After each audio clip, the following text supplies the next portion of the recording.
Hello earth class students, this is my fourth video on our chapter, the beginning of British rule in Bengal. So in this I will tell you about the dual government. So students, the dual government was started in Bengal by the Robert Clive. Dual means two, the two sets of government were there, means one government control the revenue of the Bengal and secondly the administration of the Bengal means एक जो government थी, एक set of government था, उसके अंदर क्या था, to collection of revenue means income जो थी वो इनकम को गेन करना, जो रेवेन्यू को गेन करना, रेवेन्यू को कलेक्ट करना, वो थी अंडर द ब्रिटिशर्स। और सेकेंडली जो नवाब था बंगाल का, उसको प्रोवाइड किया गया कि जो एडमिनिस्ट्रेशन है वो आपके अंडर रहेगा। एडमिनिस्ट्रेशन मीन्स उसे जो भी एक्सपेंसेस होंगे एडमिनिस्ट्रेशन के ऊपर, ठीक है, वो कौन बियर करेगा, नवाब करेगा। सो टू सेट्स ऑफ गवर्नमेंट वर दिया। और जो ये सिस्टम था वो किसने स्टार्टअप किया था, it was started by the Robert Clive.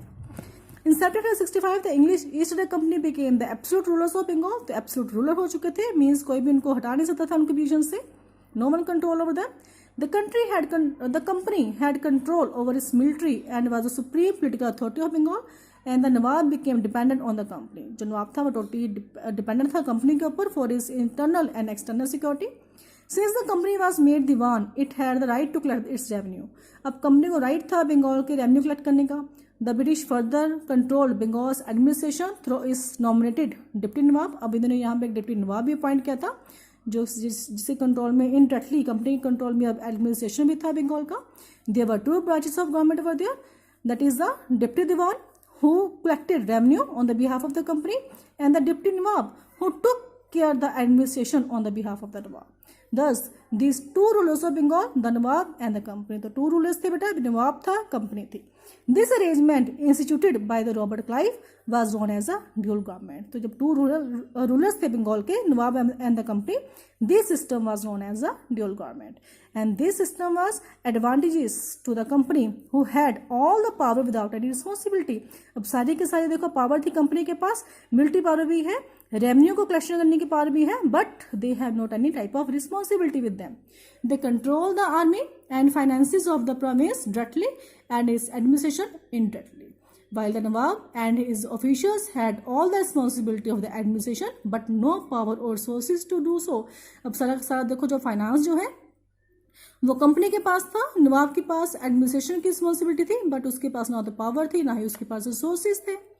Effect क्या था देखो ड्यूल गवर्नमेंट का, this dual system of government has disastrous consequences for Bengal.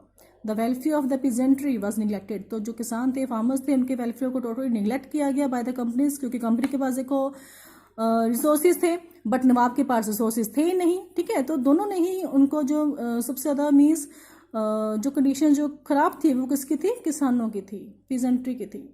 The Nawab had no power to protect the people. Nawab के पास पावर ही नहीं थी अपने लोगों को प्रोटेक्ट करने की फ्रॉम द कंपनी ऑफिशियल्स। जो कि कंपनी के जो ऑफिशियल्स थे वो क्या कर रहे थे, they were interested in exploiting the riches and wealth of the Bengal. वो तो उसकी वेल्थ को गेन करने में लगे हुए थे बंगाल की। So in 1770 a famine broke out in Bengal. एक देखो फेमाइन हुआ, वहाँ पर शॉर्टेज ऑफ फूड हो चुकी थे, काल पड़ चुका था, फसलें खराब हो चुकी थी, which killed more than a third of its population. तो 1/3 पॉपुलेशन जो थी वो मर गई, डाइड होगी वो in the Bengal and further destroyed Bengal's economy. तो बंगाल की जो इकॉनमी थी वो भी काफ़ी रूड हो चुकी थी। The abuses of dual government led to corruption in administration. उसके बाद जो एडमिनिस्ट्रेशन में भी कहीं ना कहीं करप्शन इन्वॉल्व हो चुका था and drain of wealth from the Bengal province. तो जब कंपनी के ऑफिशियल्स थे वो ड्रेन आउट कर रहे थे वेल्थ को to the England and to the other parts of the world. Warren Hastings was appointed to the governor of Bengal in 1772। तो वारन हेस्टिंग को बेटा गवर्नर अपॉइंट किया गया बंगाल का। In 1773 through the regulating act pass हुआ बेटा एंड उसके अकॉर्डिंगली ही was made the governor general of British territories in India. तो उसको वारन हेस्टिंग को गवर्नर जनरल अपॉइंट किया गया ब्रिटिश टेरिटरीज इन इंडिया का। Okay, then Hastings abolished dual government by bringing Bengal under direct company's administration. अब देखो जो Warren Hastings ने इस जो ड्यूल गवर्नमेंट को टोटली खत्म कर दिया और कंपनी के अंडर आ गया था, कंपनी ने एडमिनिस्ट्रेशन भी जो था बंगाल का वो अपने कंट्रोल में ले लिया।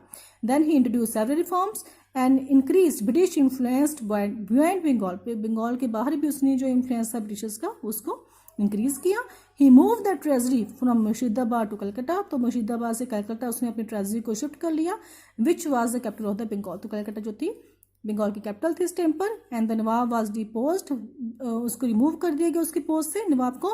एंड पेंशन ऑफ, तो उसके लिए एक पेंशन तय कर देगी कि आपको इतनी पेंशन एनुअली मिलती रहेगी नवाब को। And then Warren Hastings led the foundation of an organize system of running the Bengal administration, तो इसने एक ऑर्गेनाइज सिस्टम सेटअप किया बंगाल के एडमिनिस्ट्रेशन को आगे रनिंग करने के लिए, मीन्स आगे उसको चलाने के लिए उसने एक ऑर्गेनाइज सिस्टम जो था वो सेटअप किया वॉरेन हेस्टिंग ने। तो this is the effects of the dual government. Hope you understand students, chapter is completed. Have a nice day, goodbye all of you.